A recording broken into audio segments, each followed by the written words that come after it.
이번 솔로몬의 행복이라는 시리즈를 시작하면서 여러분에게 소개해드린 한 권의 책이 있습니다. 오늘은 그 책에 실린 에피소드 하나를 소개하면서 말씀을 열어볼까 합니다. 존이라는 남자와 마가렛이라는 여자가 만나서 결혼을 합니다. 그리고 행복한 가정을 꾸리죠. 스라에 5명의 자녀를 두게 됩니다. 시간이 흐르고 흘러 이제 모든 자녀들은 다 출가해서 이제 손주도 생기게 됩니다. 그래서 아내 마가렛이 남편 존에게 한 가지 제안을 합니다. 여보, 이제 은퇴하는 게 어떻겠어요? 이미 둘은 건강했고 또 은퇴 자금도 다 모아져 있고 이젠 더 이상 큰 집이 필요 없기에 큰 집 팔고 작은 데로 이사 갈 수 있는 그런 상황이 되었기 때문입니다. 그리고 무엇보다 이 아내 마가렛이 이제 자녀들 다 출가시키고 너무 외로웠기 때문입니다. 그렇게 몇 해를 졸랐는데 남편은 전혀 반응이 없습니다. 그렇게 조르기를 장장 15년 계속 은퇴하라고 15년을 졸랐답니다. 남편이 말을 듣지 않자 마가렛이 어느 날 저녁 울면서 하소연합니다. 여보, 이제 제발 은퇴해요. 이제 남은 시간 나랑 같이 좀 보내주세요. 그러자 남편 존은 선뜻 그래? 그러면 은퇴할게 라고 답합니다. 남편의 그 답을 들은 아내 마가렛은 너무 기뻐서 깡총깡총 토끼처럼 뛰었다고 합니다. 그런데 남편의 말은 그것이 끝이 아니었답니다. 남편은 그래, 내가 은퇴할게 라고 말한 뒤에 딱 1년만 더 하고, 사람 말은 끝까지 들어봐야 된다는 그런 말이 있죠. 서양에도 그 말이 통하더군요. 지금 진행 중에 있는 프로젝트가 있으니까 1년만 더 하겠다는 것입니다. 실망이 컸지만 그녀는 15년을 기다렸는데 1년 더 기다리지 라고 마음을 먹고 한 발 양보를 하게 되죠. 그리고 이젠 정말로 1년 뒤에는 여행도 가고 크루즈도 타고 그동안 못 해봤던 그런 것들 이제 남편으로는 할 수 있겠다 이런 꿈에 부푼 채 이런 멋진 장면도 상상하게 됩니다. 그로부터 4개월이 지났습니다. 그런데 아침에 일어났는데 아내 마가렛이 왠지 속이 좀 메스껍습니다. 불편합니다. 일주일이 지났는데도 계속 그 증상이 남아 있습니다. 그래서 남편과 같이 병원에 가봅니다. 그런데 이상하게 병원에서 계속 이런저런 검사를 계속 하라고 합니다. 뭔가 몸에 문제가 있었던 것입니다. 아내는 그날부로 곧장 입원해야 했습니다. 그리고 남편도 그날부로 일을 그만두게 됩니다. 그런데 안타깝게도 아내 마가렛은 그날 병원에 온 뒤에 다시 밖으로 나가지 못합니다. 결국 그녀는 남편이 은퇴하기로 예정된 석 달 전에 세상을 떠나고 맙니다. 이 이야기를 읽으면서 이런 생각을 해보았습니다. 우리에게 주어진 시간은 사실 지금이라는 현재뿐인데 우리는 마치 영원한 시간을 사는 양 그렇게 착각하며 살고 있는 건 아닌가. 오늘 본문에서 솔로몬은 우리에게 말합니다. 현재에 집중해라. 왜인가요? 우리 내일 일 몰라요. 행복은 현재에 있기 때문에 솔로몬은 현재에 집중하라 이렇게 권면하고 있는 것입니다. 자, 그래서 오늘 이에 대해서 함께 나누려고 하는데요. 현재가 행복해야 되는데 그러면 어떻게 해야 현재가 행복한 그런 인생을 살아갈 수 있을까? 첫 번째 함께 나누겠습니다. 첫 번째는 과거와 화해하라입니다. 한 가지 질문을 드려보겠습니다. 시간이 과거와 현재와 미래가 있죠. 이 세 가지 시제 중에 어떤 시간이 가장 소중할까요? 네. 오늘 설교 주제가 현재니까 아마 다들 현재라고 답하실 텐데요. 우리 동양인들은 한결같이 뭐라고 말하냐면 다들 미래에 더 비중을 둔다고 합니다. 맞습니다. 미래 중요합니다. 특히 어린 자녀들에겐 더 중요하죠. 그러나 우리 동양에서 유독 이렇게 미래에 비중을 두는 이유가 있는데 우리나라 가난했잖아요. 너무 못 먹고 못 살았어요. 그래서 어떻게든 자녀들 공부시켜서 미래를 좀 잘 살게 하려고. 그래서 모든 걸 미래에 걸면서 그렇게 살았죠. 그러나 오늘 우리가 앞에서 본 이야기처럼 우리가 기억해야 되는 것은 물론 과거도 중요합니다. 현재도 중요하고 미래도 중요합니다. 그러나 가장 중요한 것은 현재더라는 것입니다. 왜인가요? 현재가 없으면 과거도 없고 미래도 없으니까요. 자, 이렇게 행복의 열쇠는 현재라는 키에 달려 있는데 그렇게 현재가 행복해지려면 반드시 정리하고 넘어가야 될 시제가 하나 있습니다. 바로 과거라는 시제입니다. 과거에 받은 상처, 아픔, 폭력의 기억, 이별, 또 어떤 사건들. 과거와 행복해지지 않으면 절대로 현재가 행복해질 수 없습니다. 2016년 리우 올림픽에 아주 화제가 되었던 양궁 선수 한 명이 있습니다. 네마티라는 이란 선수인데요. 그녀는 원래 태권도를 좋아했다고 합니다. 어릴 때부터 태권도를 해서 태권도 국가대표가 되어서 금메달을 딸 거야. 이게 이 소녀의 꿈이었다고 합니다. 그런데 그렇게 꿈을 키워가던 어느 날 6.7의 지진이 일어납니다. 그래서 그 도시에 3만 1,000여 명이 죽게 됩니다. 그때 마침 이 네마티라는 소녀는 운전 중에 있었는데요. 교통사고가 나고 맙니다. 가까스로 목숨은 구했지만 하반신은 쓰지 못하는 그런 불구자가 되게 됩니다. 그때 그녀의 나이 18살이었다고 합니다. 한 3년 정도는 절망 가운데, 비통한 가운데 살았다고 하네요. 나에게 왜 이런 일이 벌어졌는지, 그때 차라리 죽었으면 더 좋았을 것을, 이런 절망적이고 비관적인 생각을 하면서 하루하루를 보내다가 우연히 이 활 쏘는 모습을 보게 됩니다. 그래서 그때부터 이 활에 집중하게 되죠.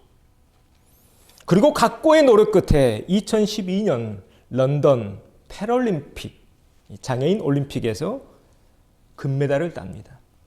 그리고 2016년 리우에서도 금메달을 따게 되죠. 2연패하게 된 겁니다.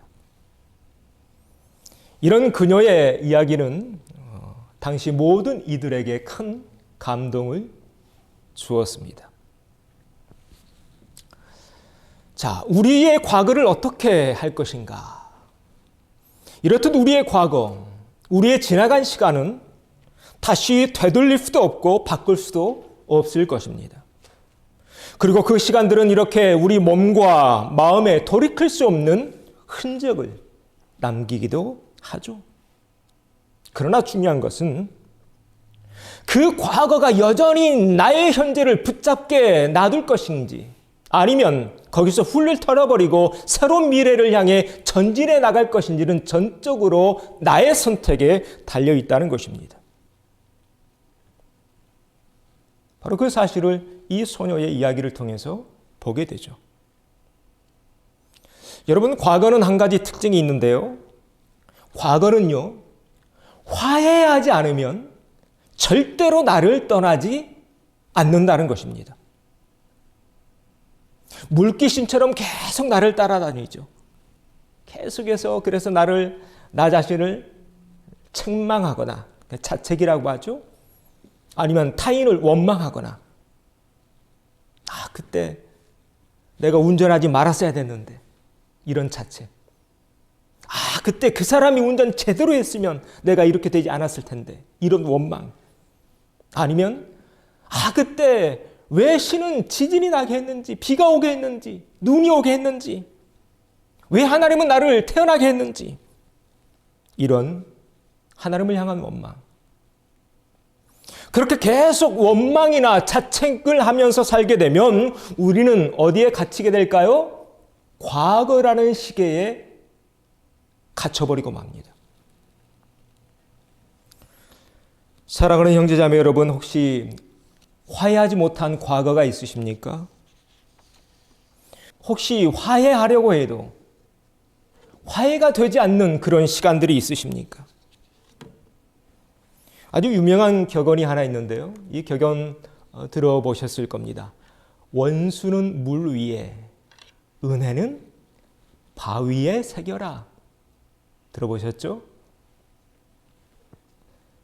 과거의 원망, 후회, 자책, 이런 안 좋은 기억들은 물 위에 떠나보내야 합니다. 그래야 그 과거가 내 발목을 잡지 않습니다. 그렇게 모든 안 좋은 기억들은 물 위에 떠나보내야 그 과거가 내 현재와 미래를 갉아먹지 않는다는 것입니다.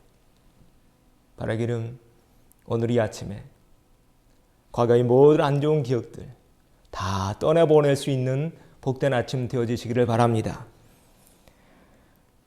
혹 우리 가운데 그런 분들이 계실지 모르겠습니다. 목사님, 여러 번 시도해봤는데 안 돼요. 잊으려고 했는데 안 돼요. 떠나보내려고 했는데 계속 다시 돌아와요. 용서도 안 되고 화해도 안 돼요. 혹 그런 과거가 있나요? 그런 시간들이 있나요? 그렇다면 더욱 주님을 바라보십시오. 우리는 예수님 믿는 사람들이잖아요. 예수님 왜 오셨습니까? 영원히 목마르지 않는 영생수를 주시기 위해 생수의 강으로 예수님 이 땅에 오셨죠. 그리고 예수님 우리의 모든 죄와 허물을 저 십자가에서 다 떠나보내 주셨습니다. 다 용서하시죠. 그러므로 하나님과의 우리의 관계, 에베소서 2장의 말씀이죠. 하나님과 우리의 그 갈라진 관계를 다시 화목케 하시잖아요. 우리 기독교인들은 이미 이 용서를 경험했기에, 이 화해를 경험했기에 우리도 이 땅에서 화해하며 살 수 있는 것입니다. 여러분, 이것이 기독교의 능력입니다. 그래서 교회에 십자가가 달려있는 것입니다. 왜요? 우리가 이 세상을 이길 수 있는 힘이 내 힘으로는 안 되지만 주님의 힘으로 가능하기 때문입니다. 바라기는 아픈 과거 많으시죠? 상처 많으시죠? 화해가 안 되고 용서가 안 되는 일도 있겠죠. 그 모든 것 주님 앞에 다 내려놓으심으로 과거가 더 이상 나를 물속으로 끌어당기는 그런 물귀신이 아니라 나를 저 하늘 높이 날아오르게 하는 뜀틀로 승화시켜가는 저와 여러분 되어지기를 소망합니다.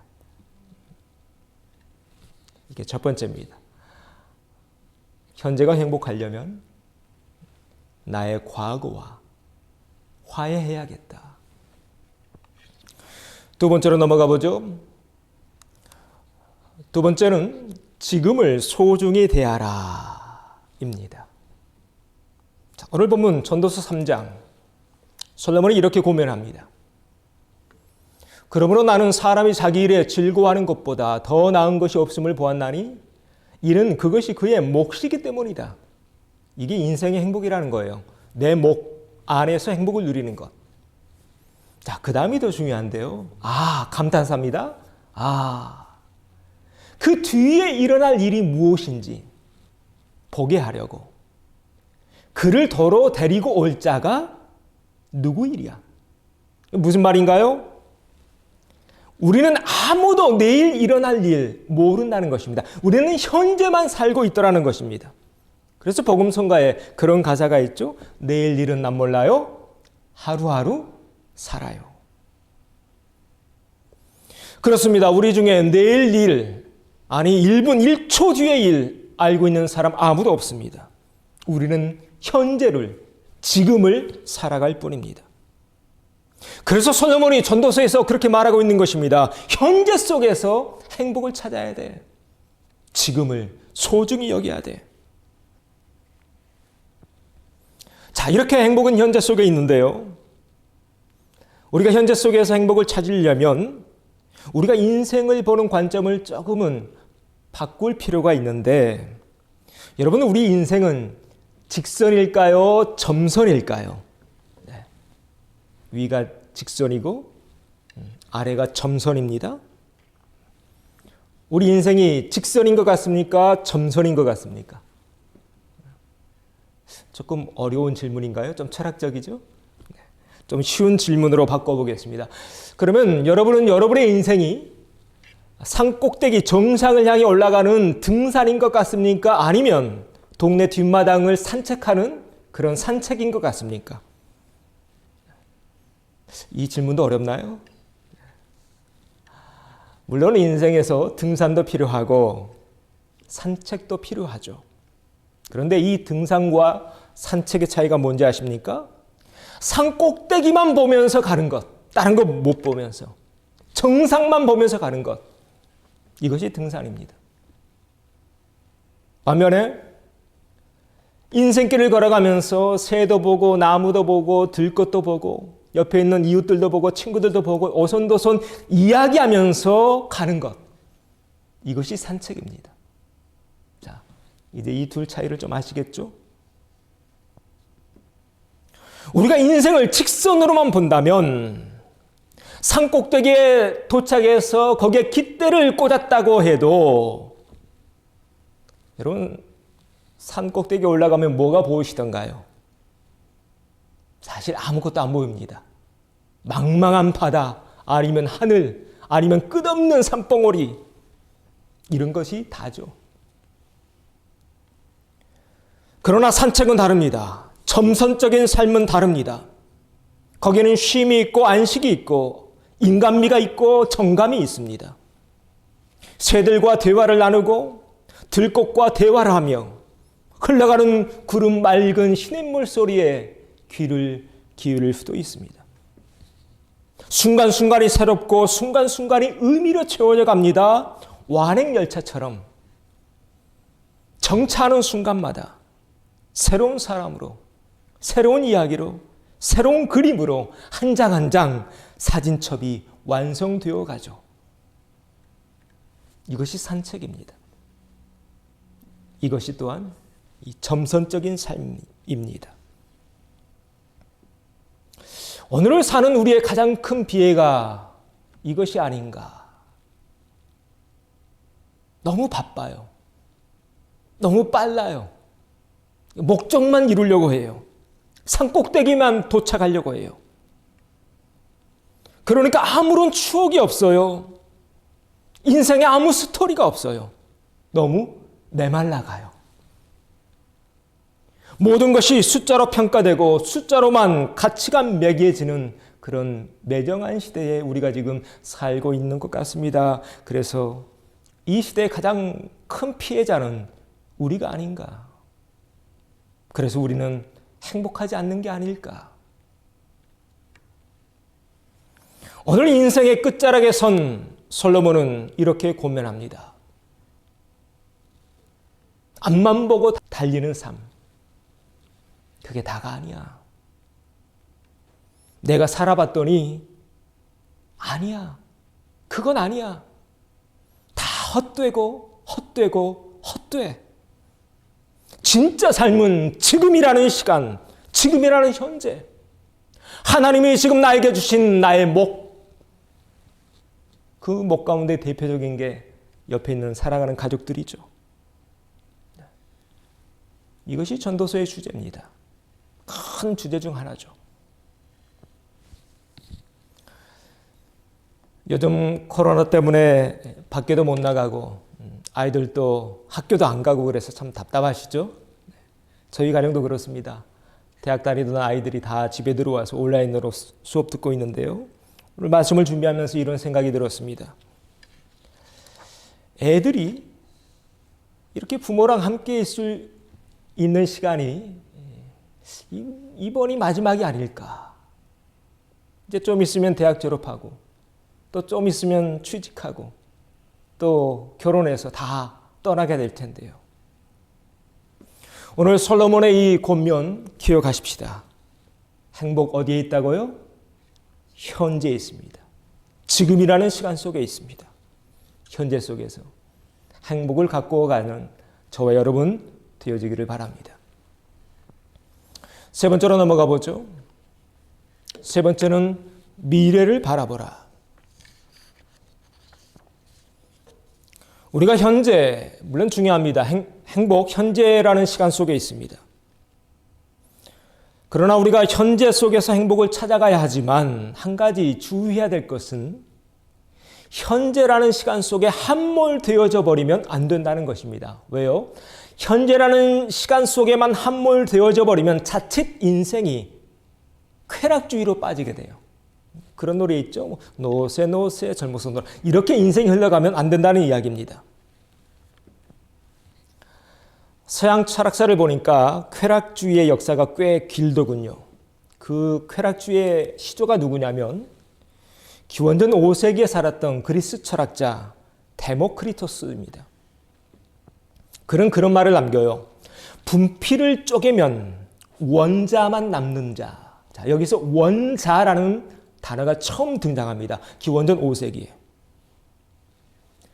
이 데모크리토스라는 사람은 또 어떤 얘기를 했냐면 심지어 영혼까지 원자로 구성되어 있다. 원자라는 물질로.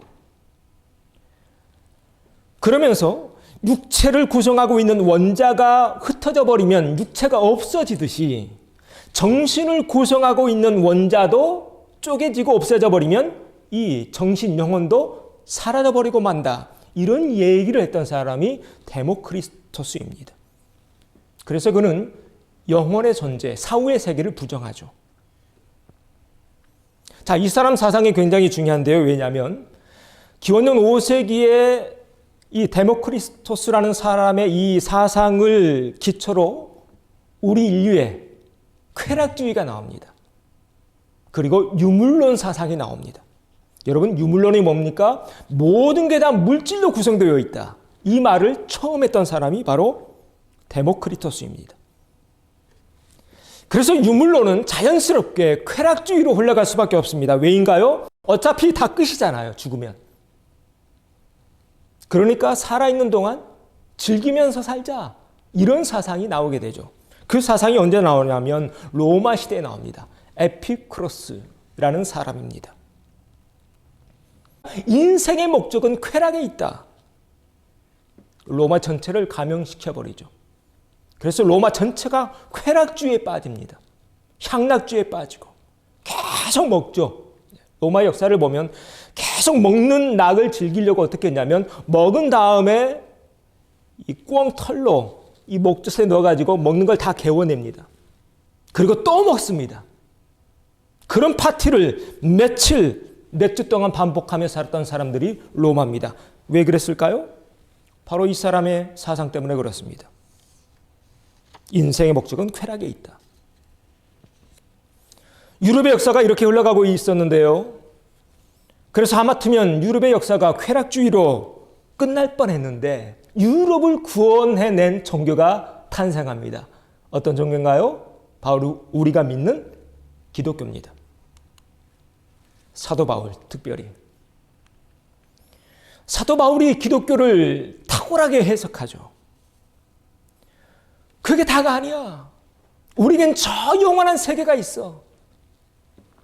그래서 유럽을 기독교가 건져냅니다.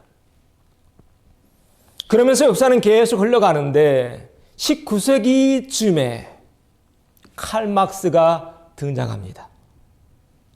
여러분 잘 아시죠? 그래서 유물론을 부활시킵니다. 그 결과 공산주의가 탄생하죠. 결과가 어떻게 되었나요? 수많은 사람, 수억 명이 죽임을 당해야 했습니다.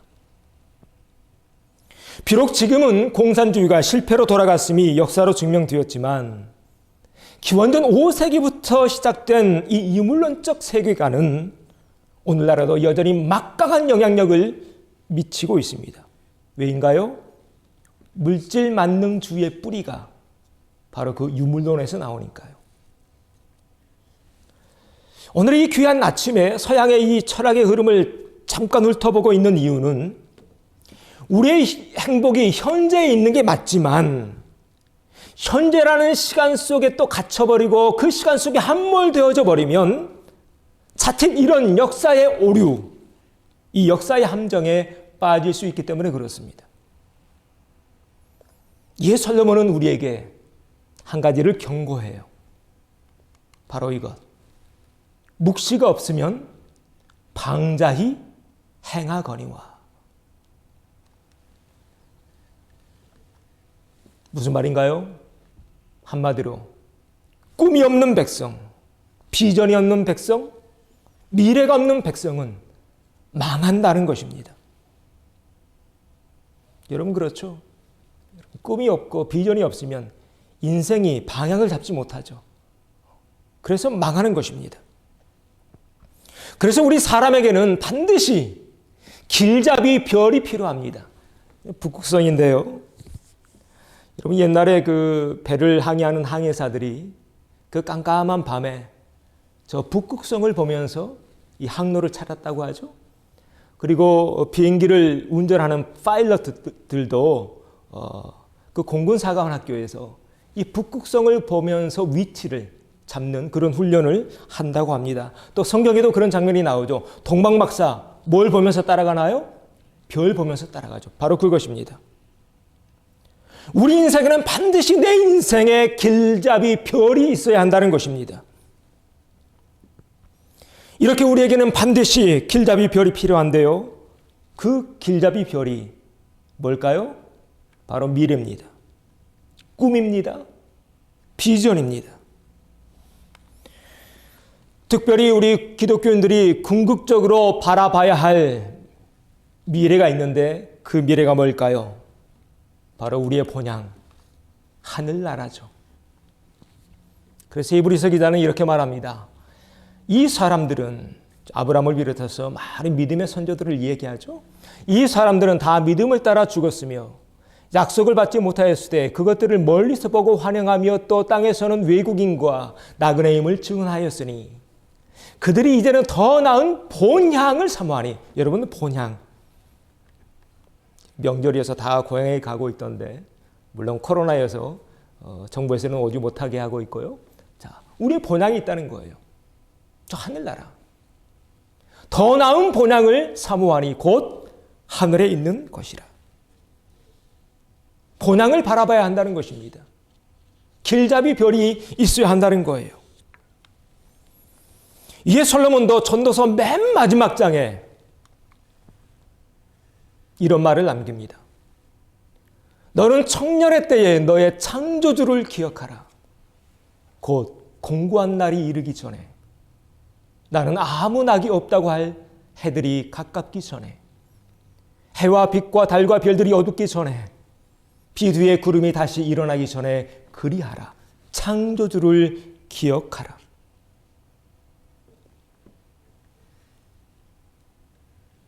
현재에서 행복을 찾되 길잡이 별 또한 놓치지 않는 우리가 되기를 소망합니다.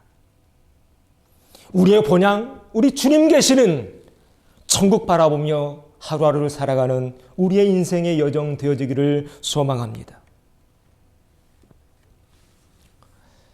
앞에서 소개해드린 에피소드의 주인공 주안이라는 남편이 남긴 마지막 한 대목을 나누고 오늘 말씀을 정리할까 합니다. 그가 저자에게 호스피스 병동에서 이런 말을 남깁니다. 당신이 이를 사랑하고 그것에 전념하는 것은 잘못이 아니오. 하지만 인생에는 그보다 훨씬 많은 것들이 있지. 그들 사이에 균형이 중요해요. 균형이. 이 한마디를 남긴 채 남편 존 또한 호스피스 병동에서 눈을 감았다고 합니다.